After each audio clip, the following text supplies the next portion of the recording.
Welcome to the Feminist Park Podcast. I'm Kwame. And I'm Leilani. It's great to be kicking off this journey with you all today. Yeah, we're diving into work that's really closely tied to the vision behind the Feminist Park Project, which was founded by Hussein Stuck. That project's goal is pretty ambitious, isn't it? Imagining these truly equitable public spaces, starting with the idea for an intersectional feminist park right here in Berlin. Exactly. And this podcast, well, it's kind of an extension of that. We're going to be digging into the academic research that, supports and informs that kind of vision. We'll be taking these dense, sometimes quite academic papers and really pulling out the core and insights. And looking at them through specific lenses, things like environmental justice, intersectionality, anti-colonial thought, queer theory. All the stuff that helps us think critically about space. We're here to plunge right into the heart of some really compelling research and insights, pulling out those vital nuggets for you. Today, we're definitely not just scratching the surface.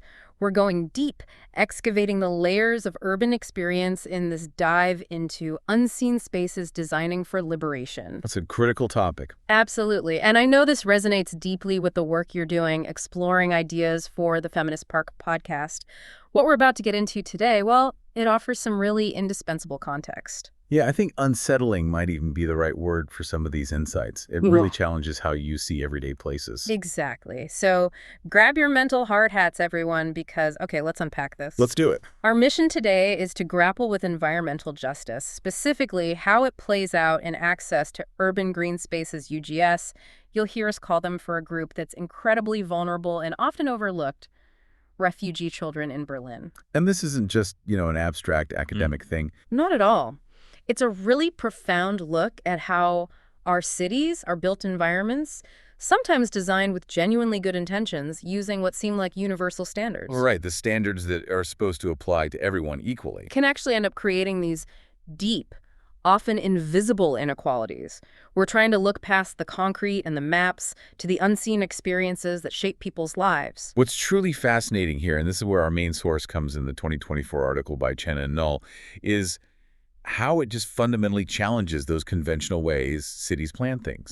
It exposes this critical and honestly quite alarming gap, a huge chasm, really, between the official stats, the numbers on paper about green space. The metrics planners use. Exactly, between those metrics and the actual raw lived experiences of people who are highly vulnerable living in these urban settings. So it's not just, is there a park nearby on the map? Precisely.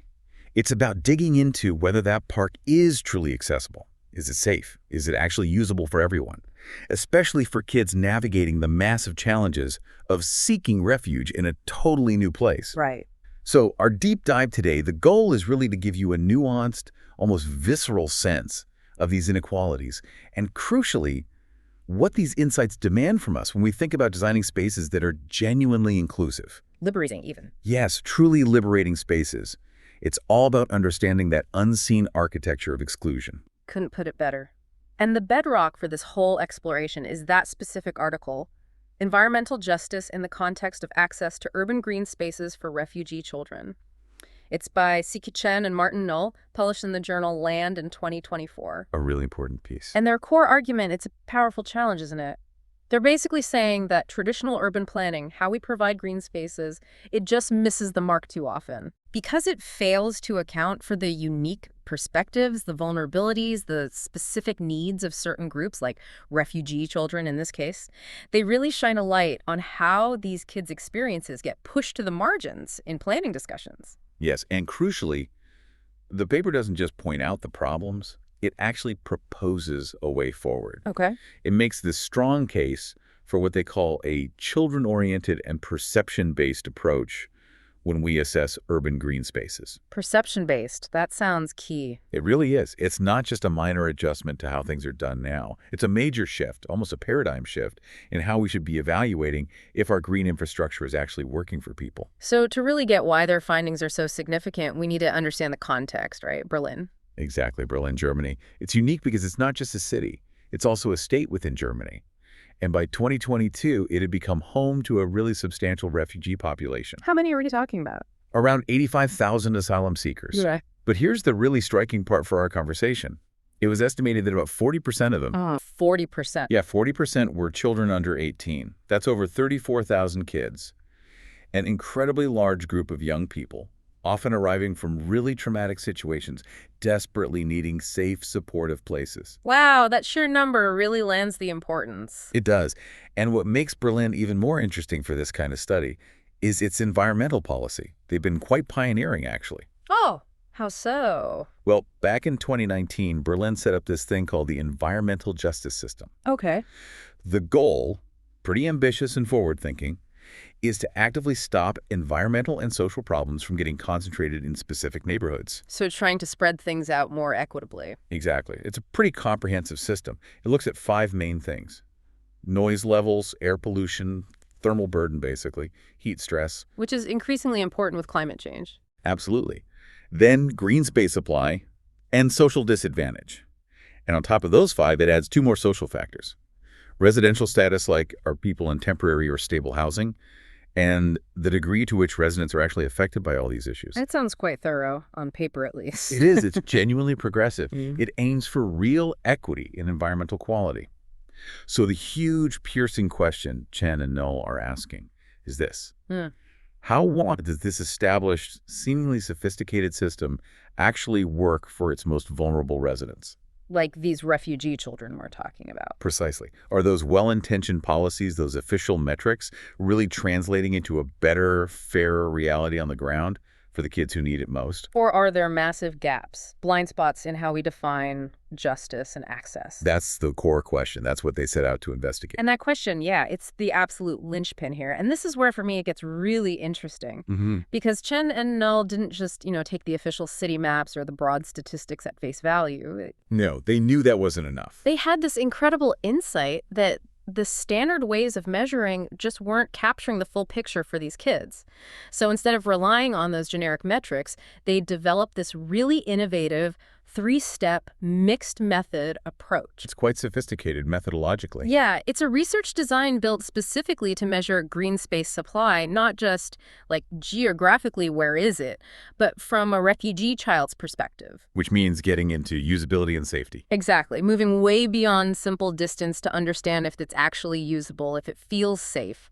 This is a methodological leap, really, with huge implications for designing truly liberating spaces. It really is. Let's really drill down into that methodology. Yeah. Because that's where they make such a significant contribution. It's like they're offering a blueprint for doing urban analysis in a much more equitable way. Okay, walk us through it. Step 1. Step 1.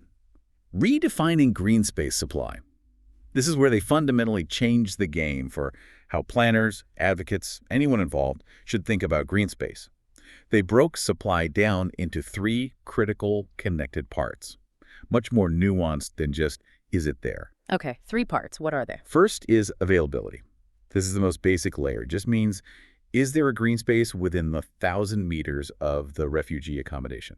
How did they figure that out? They use GIS, Geographic Information Systems, pulling data from OpenStreetMap and Berlin's official land use plan.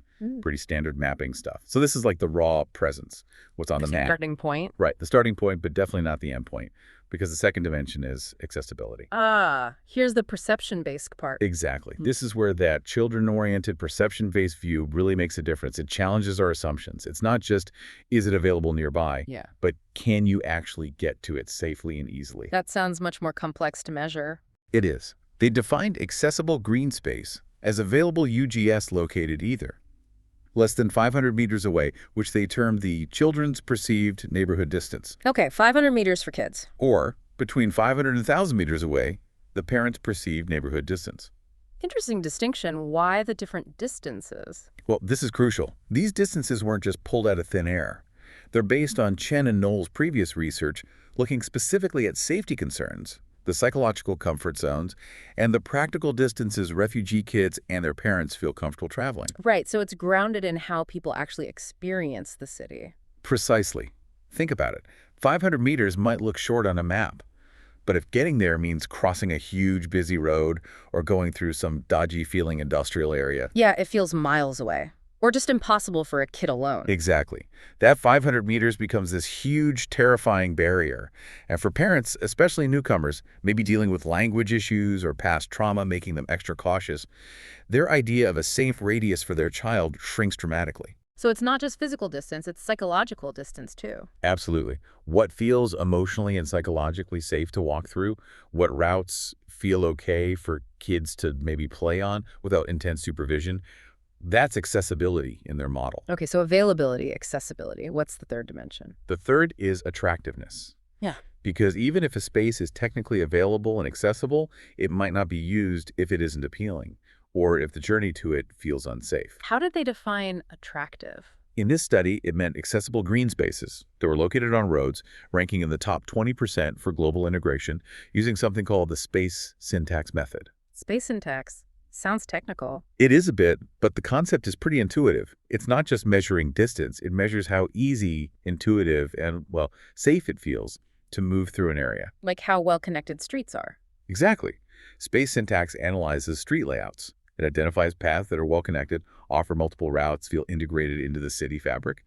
These tend to be the routes that feel safer, more welcoming, more naturally used. Especially by people who might feel more vulnerable. Precisely. People might instinctively avoid isolated, dead-end, or confusing paths.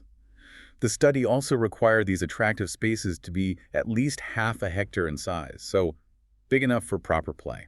And did their previous research back this up? That people prefer these integrated routes? Yes, strongly. Their qualitative work showed refugee kids and parents overwhelmingly preferred and were more likely to take these well-connected roads, specifically for safety reasons. They actively avoided disconnected or abandoned feeling routes. Okay, that three-part definition, availability, accessibility based on perception, and attractiveness based on route integration, that feels much richer than just distance. It's worlds apart. And to really hammer home how different this is, you need to contrast it with Berlin's official metrics. Right. What does the city officially measure? The official standard aims for 6 square meters of green space per person. It defines near residential as spaces over 0.5 hectares within 500 meters, and larger ones, 10 hectares plus, within 1 to 1.5 kilometers. But the absolutely critical difference Chen and Knoll highlight is that these official metrics do not factor in specific safety worries, the kids' shorter walking distances, potential trauma impacts, or the real physical barriers refugee children face. They just assume a kind of generic, unhindered user. Exactly. Which, as their research shows, is clearly not the reality for everyone. And that oversight, that gap, creates this invisible architecture of exclusion. Policy intentions just don't match lived reality. Wow. Okay, so that's step one, redefining supply. What was step two? Step two was environmental justice framework integration. Here, they took their newly redefined green space data, the data reflecting the kids' perspective, and layered it with Berlin's official environmental justice indicators. The noise, air pollution, heat, social disadvantage stuff. Exactly. Noise burden, air pollution, thermal burden, social disadvantage, residential status, and population density. They combined all of it. Why? What were they looking for? They wanted to pinpoint multi-burdened areas, places where different environmental problems like bad air or heat and social problems like poverty or insecure housing all pile up together. Creating this compounding negative effect. Precisely. It's about understanding the combined weight, the synergy of multiple disadvantages, not just looking at problems in isolation. Okay, makes sense. And step three. Step three was comparable analysis. To make sure their findings were solid, useful for policy, they did comparisons at different scales. Different scale. Yeah, they looked at site-specific data like the immediate 1,000-meter around each accommodation, then planning area data looking at the broader neighborhood, and finally, city-scale data. So they could compare local findings to city averages and requirements. Exactly. This multi-scalar approach meant they could see how the granular insights from the kids' experiences stacked up against and could inform real-world planning decisions across Berlin and potentially elsewhere, too. It grounds the individual stories in systemic patterns. Okay, that methodology is incredibly thorough. It really does seem like a paradigm shift. So what did they actually find? When you filter all this through a migrant and racial justice lens, what's the story? Well, the findings are stark. It's a real revelation, honestly. It lays bare just how profound and systemic the inequality in access is for these refugee children. Like the official stats are telling one story, but reality is another. Completely. It's almost a betrayal of what the official numbers suggest. It shows how deep spatial injustice can run. Give us the headline finding, the big reveal. Okay, the big reveal is pretty alarming. While 63% of the refugee accommodations they studied actually met Berlin's official standards for green space availability, meaning on paper there was a park nearby. Okay, 63% sounds not terrible officially. Right, but when they applied their children-oriented, perception-based accessibility measure, the picture flips entirely. From the kids' perspective, a massive 60% of these locations had limited or poor access to green spaces. 60%. So most kids couldn't actually access the parks that were supposedly available to them? Effectively, yes. Think about that disconnect. City planners might look at the map and think, job done, green space provided. But for the children who desperately need these spaces for play, for healing, for integration, it's often just a green smudge on a map they can't safely reach. That's a huge disparity, a massive gap between policy and reality. It's enormous. It's not just a number. It's a daily experience of exclusion for thousands of children. Did this new perspective change how specific sites were rated? Dramatically. Yeah. They saw this major shifting of classifications. 7 specific sites, they list them as 2, 9, 12, 14, 22, 25, and 30. These were officially rated as having good accessibility. Okay. Yeah. But when viewed through the kids' perception of safety and walkability, they plummeted down to poor accessibility. Wow, from good to poor. Yes. And interestingly, these were mostly on the city outskirts, often areas with less connected infrastructure. And another 6 sites fell from medium official accessibility down to poor as well. So for kids at these 13 sites, those green spaces were effectively walled off. Functionally, yes. Invisible walls, but incredibly potent barriers created by the urban form and perceived risks. What were the specific barriers they identified? What created these walls? They pointed to very concrete, often imposing underlying barriers.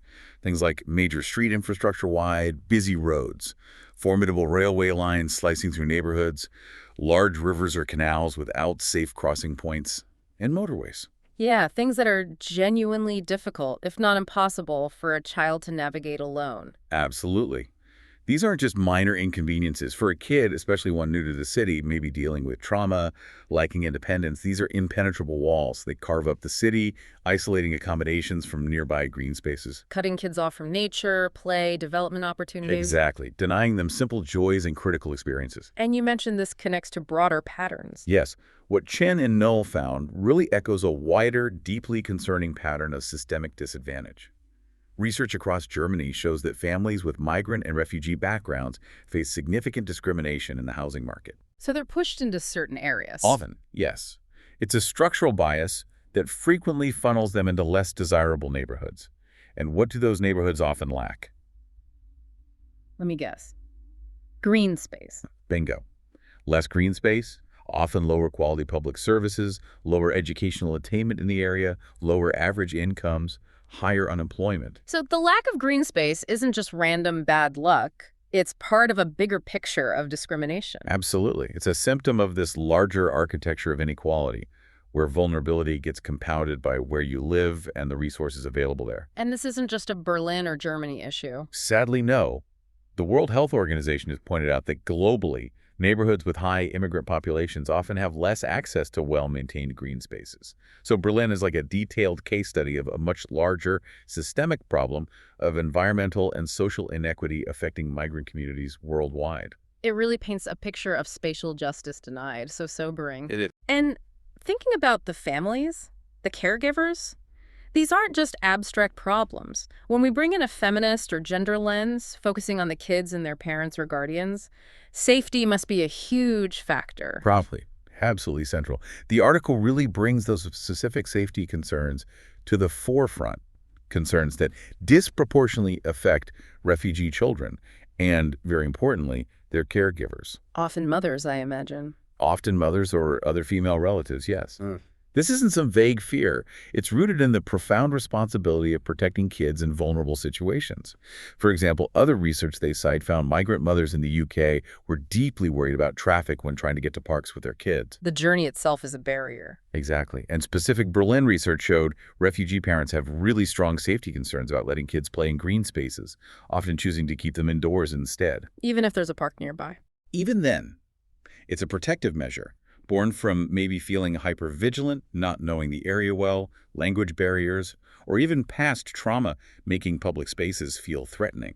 Staying inside feels safer, even if it means missing out on outdoor play. And supervision plays a role too. Massively. And this is often gendered. Staff at refugee centers in Berlin noted that parents, frequently mothers, have the final say, or at least strong influence, on where kids are allowed to play outside. So even if a park is technically available and maybe even accessible on paper, It becomes effectively unusable if the parent deems it unsafe without constant supervision or if the route there feels dangerous. that's a really crucial distinction traditional planning probably misses. The gatekeepers aren't just physical barriers, but also the caregiver's safety assessments. Absolutely. The emotional labor and vigilance involved in keeping a child safe in a new, potentially risky environment is immense and often falls disproportionately on women. We also need to remember what these spaces mean to the kids themselves, right? Yes, incredibly important. For many refugee children, green spaces can be a familiar space, regardless of where they come from. A park, some trees, grass. It's often a recognizable, universal play setting. Providing some stability or comfort? Exactly. Offering emotional and physical sustenance during incredibly tough transitions. Their importance goes way beyond just running around. They can be places for mental health, finding a bit of normalcy. The article mentioned kids enjoying describing games, noticing nature. Yes. They engage with these spaces, bird spotting, looking at flowers, making up games. These aren't just passive backdrops. They're active sites of healing, imagination, learning, and adapting. Which means denying access is even more impactful. Devastatingly so. Because if these green spaces are so important, and if access is limited by safety concerns and barriers, it directly impacts social inclusion. If parks are where kids connect, make friends, practice language, integrate, then blocking access blocks integration. It limits their ability to build social bonds, feel like they belong. Especially if formal sports clubs or facilities are unfamiliar or cost money, natural green spaces are often the most accessible places for spontaneous community building. So the parents' protective role, often mothers, in navigating safety, ends up having this unintended consequence of limiting social opportunities too. Precisely. It's another layer of this complex environmental injustice with clear gendered dimensions based on caregiving roles and safety perceptions shaped by structural inequalities. Wow. That adds such a critical human layer. It's not just about planning metrics, it's about care, fear, belonging. Which leads us perfectly into the class and socioeconomic angle, because it's not just about green space, is it? It's about all the other environmental and social burdens piling up in these same areas. Exactly. The study paints this really vivid, almost suffocating picture of a multi-burdened reality. It's not one single issue. It's a convergence of negative factors hitting these locations disproportionately. What kind of other burdens did they find? Well, significantly above average noise burdens. They found 36.7% of the refugee accommodation sites had high noise levels, compared to only 25.1% citywide. That's a big difference. Constant noise stress. Imagine living with that day in, day out traffic, construction, general city noise, especially for families already under immense stress, maybe dealing with trauma. It just erodes peace, rest, focus. And heat. You mentioned thermal burden earlier. Yes. Similarly, these sites face higher thermal burdens. 36.7% of accommodations were in high heat stress areas compared to 31.4% citywide. So these kids and families are more exposed to heat waves. Disproportionately so, which isn't just uncomfortable. It has real health impacts: dehydration, heat stroke, worsening existing conditions, disrupting sleep, especially bad for kids. Did they find higher air pollution too? Interestingly, no. They found these sites were actually less burdened by air pollution than the city average 13.3% versus 25.1%. Huh. So it's not like all environmental burdens are worse, just specific ones like noise and heat. Exactly. It's a selective injustice, in a way, which makes it even more insidious, perhaps. Did the study give examples of how these burdens pile up at specific sites? Yes, some really stark examples of cumulative burdens. Site 10, for instance, had threefold burdens: high air pollution, poor green space supply, from both the official and the kids' perspective, and social disadvantage. And the city knew this site needed attention. Yes, it was already flagged officially.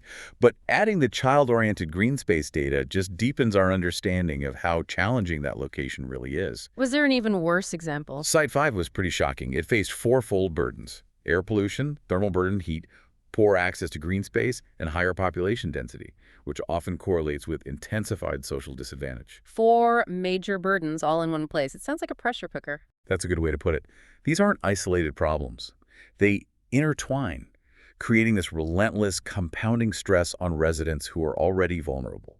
And you mentioned something about a without burdens myth. Yes, this was a really profound finding. The study showed that even some sites initially classified as having without burdens under Berlin's official system. So technically good areas. Right. Even some of those had to be reclassified as having at least a one full burden once the children-oriented green space perspective was applied. Just based on poor green space access alone? Yes. If the access was poor from a child's lived perspective, that alone constituted a significant environmental burden, even if officially nothing else was wrong. Out of 9 sites initially deemed without burdens, 8 got reclassified because of poor UGS access for kids. That's huge. It shows how much the official metrics are missing. It totally underscores the power and necessity of this perception-based approach. It reveals hidden injustices where none were officially seen. And the ultimate impact of all this piling up. It points directly and alarmingly towards worsening health inequalities. We know that unequal exposure to environmental stresses, noise, heat, lack of restorative green space, combined with social vulnerability, like being a refugee, leads to poor health outcomes. Absolutely. Higher rates of respiratory problems, heart issues, mental health challenges like anxiety and depression, potentially even impacting kids' cognitive development. It's a clear, undeniable link between socioeconomic status, living conditions, environmental factors, and deep-seated health injustice. These findings are just incredibly critical for anyone thinking about fair urban design. And for you, our listeners, you're thinking about the Feminist Park. This research, it poses such a fundamental question, doesn't it? How does knowing about these deep inequalities, these unseen spaces, how did that actively shape what we mean by truly liberating design? It's so clear now that just building a nice park isn't nearly enough. Not even close. It's Right. just the first step. This research by Chen and Nell, it absolutely validates the need for parks designed specifically for justice and liberation. How so? Because it shows so starkly how universal access policies, however well-meaning, just fail certain groups in practice, like these refugee kids. It pinpoints the exact gaps, the failures, that something like a feminist park needs to address actively. Moving beyond abstract ideas to tangible equity. Exactly. It gives us a solid, evidence-based mandate for this kind of intentional, justice-focused design work. So how does it specifically inform the design principles? What are the takeaways for building a feminist park? Okay, several critical ways. First, it screams the need for prioritizing perception and safety. A feminist park has to embed that perceived neighborhood distance, those caregiver safety concerns, right into its core design. Meaning designing the journey, not just the destination. Precisely. Thinking about lighting on the paths, clear sight lines, traffic calming on nearby roads, natural surveillance, creating psychological and physical safety from the moment someone thinks about going there. Okay, safety first. What else? Second, it demands addressing physical barriers directly. Those railway lines, busy roads, canals identified in the study, they need deliberate solutions. Like bridges or crossings. Maybe safe crossings, maybe green bridges to connect communities, or maybe, ideally, choosing a location from the start that avoids such huge barriers. It might mean advocating for bigger infrastructure changes, too. Tackling the physical divisions. Got it. Third, co-creation and participation. The article strongly recommends involving vulnerable groups directly in planning and co-designing spaces. It mentions the Le Coeur Oasis project in Paris, transforming schoolyards with community input. Which fits perfectly with a feminist approach, right? Participatory design. Absolutely. It aligns directly with the ethos of a feminist park, ensuring the design comes from the community, reflecting their real needs, desires, cultures. That builds ownership, belonging, empowerment. It's designed by the community, not just for them. Makes perfect sense. Anything else? And finally, it really suggests designing for multifunctional and supervised play. Those parental safety concerns. They point to needing areas designed for supervised play. Like playgrounds near seating areas. Exactly. Playgrounds may be surrounded by tables and seating, so kids can play freely while caregivers can watch easily, socialize, relax nearby. It responds directly to those safety worries, eases the burden of constant vigilance, and makes the space usable for everyone. It acknowledges the social reality of play and care. So the big lesson from Berlin is? The big lesson is crystal clear. Availability does not equal accessibility or usability for everyone. A feminist park has to move beyond simple square meter counts towards qualitative, human-centered ways of measuring success. Who can actually get here? How do they get here? How safe do they feel? Does the space work for their needs, their culture? It's about equity and function and feeling, not just geography. And considering other environmental factors, too, like the noise and heat. Yes, definitely. The findings on those cumulative burdens suggest a feminist park should aim for holistic environmental justice. Think about its microclimate, its location. Can it help mitigate noise? Can it offer cooling shade? Using trees, plants, maybe water features. Right. Selecting plants for noise reduction, maximizing tree canopy for cooling, maybe using water. It's about creating an overall healthier, safer, more comfortable environment. A true oasis addressing multiple injustices, not just lack of green space. Okay, so connecting all these dots, looking at the bigger picture of urban planning, social justice, what's the main takeaway for you? How do we actually start designing cities for everyone, especially those whose experiences are so often unseen? I think the most vivid takeaway is just the urgent, profound need for cities everywhere to move beyond these broad, often inadequate universal access policies. Because universal often isn't universal in practice. Exactly. We have to embrace truly inclusive, human-centered, equity-focused planning. That means getting specific, meticulously considering the complex needs and unique perceptions of vulnerable groups, like the refugee children in this study. Because relying on generic metrics just papers over the cracks. Or worse. Worse.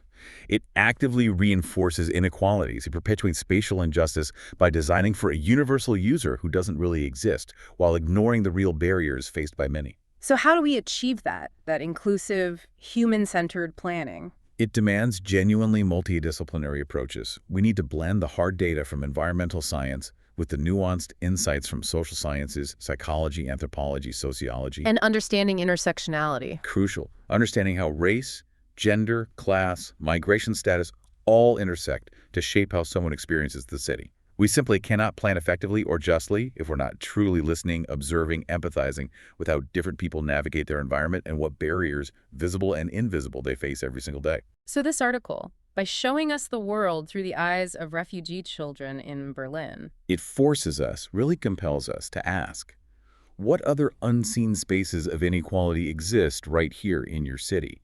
What parks look accessible on a map but are functionally cut off for some people? What hidden burdens are communities shouldering that the official stats just don't show? Exactly. And the big question then becomes, how can we as planners, designers, neighbors, citizens actively listen to, learn from, and empower the most vulnerable among us to redefine what truly inclusive urban liberation looks like? Moving beyond the visible, beyond the easy number. Into the deeply human reality of lived experience and genuine equity. It really demands designing with radical empathy. Wow, what an incredibly powerful and I think absolutely essential deep dive this has been. Thank you so much for joining us today, for really digging into these urban spaces and their profound, often hidden impact on social justice. It's crucial work to discuss. It really challenges all of us, doesn't it? To look beyond the surface, question assumptions, and push for design that truly liberates instead of accidentally excluding. We will definitely continue exploring unseen spaces in future deep dives. And it's important to remember, as Chen and Null state right in their abstract, this research isn't just about identifying problems. It provides, and I'm quoting loosely here, empirical materials to begin such research and develop inclusive decision-making strategies in environmental and health policy. So it gives us tools to start building something better. Exactly. It's not just theory. It's foundational work, providing tangible evidence to help us build more equitable, more just, truly liberating urban environments for absolutely everyone. The work definitely continues, but awareness, like we've hopefully raised today, is always the vital first step. This knowledge is a tool, really. A tool for seeing your city differently, and potentially for helping to change it. It's been a really insightful deep dive, I think. This document provides such a vital framework, especially for projects like the Feminist Park Project that are trying to build something fundamentally different. It shows just how interlinked urban design and social justice are. It really does. But it also shows the scale of the challenge, right? It requires sustained effort, real commitment, and a genuine willingness to shift power dynamics in how cities get made and managed. Definitely. It makes you think about how we ensure those voices, the ones that have been excluded, are actually heard and centered. There's another quote from Sara Ahmed in the handbook that feels relevant here. Go on. She says, "If you have to shout to be heard, you are heard as shouting." That's powerful. It makes you ponder, doesn't it? How can the design of public space itself work differently? How can it amplify the voices of those who've been historically silenced, ensuring their needs are met without them having to shout just to be noticed? How can design itself listen? That's a really provocative thought to end on. A lot to think about. Indeed. Thanks for joining us for this deep dive.